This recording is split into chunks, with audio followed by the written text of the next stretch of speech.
హర్ష సాయి చేసేదంతా పోల్చుకో, నేను చేయలేదనుకోండి. భయ్యా ఇండస్ట్రీలో ఏమవుతుంది? మొన్న జానీ మాస్టర్, ఇప్పుడు హర్ష సాయి. మ్యాటర్ ఏంటంటే హర్ష సాయి మీద రేప్ కేస్ అయితే పెట్టడం జరిగింది హైదరాబాద్ నాసంగి స్టేషన్లో.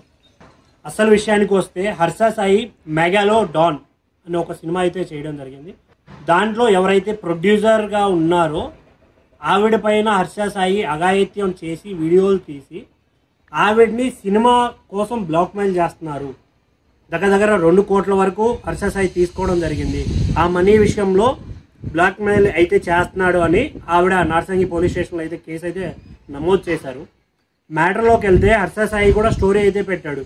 మీరు ఏది వింటున్నారో అది అంతా అబద్ధం, నిజాలు ఏంటి అనేది మా లాయర్ చిరంజీవి మీకు బయట పెడతాడు అనేది అయితే ఆయన స్టోరీలో కూడా మెన్షన్ చేశారు.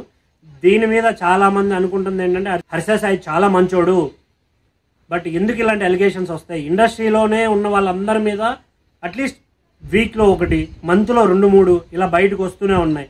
Only related to women abuse మీద, లేకంటే సెక్సువల్ కాస్టింగ్ కౌచ్ మీద కావచ్చు, సెక్సువల్ ఇబ్బందుల మీద కావచ్చు, వీటి మీద ఎందుకు కేసులు వస్తున్నాయి, ఎందుకు కేసులు ఎక్కువైపోతున్నాయి ఇండస్ట్రీలో ఉన్న వాళ్ళ మీద అనేది అయితే చాలామంది అనుకుంటున్నారు. నాకు కూడా ఏమనిపిస్తుందో హర్ష సాయి చాలా మంచోడు, ఎక్కడి నుంచో ఎక్కడి వరకో ఎదిగాడు. ఒక యూట్యూబర్గా ఓ టైంలో యూట్యూబ్ మొత్తాన్ని షేక్ చేసిన హర్ష సాయి మీద ఇలాంటి అలిగేషన్ రావడం నాకైతే చాలా బాధాకరం. ఎవరైతే కేసు పెట్టారో ఆవిడ పెట్టిన కేసులో ఎలాంటి నిజం లేదని నేనైతే నమ్ముతున్నాను.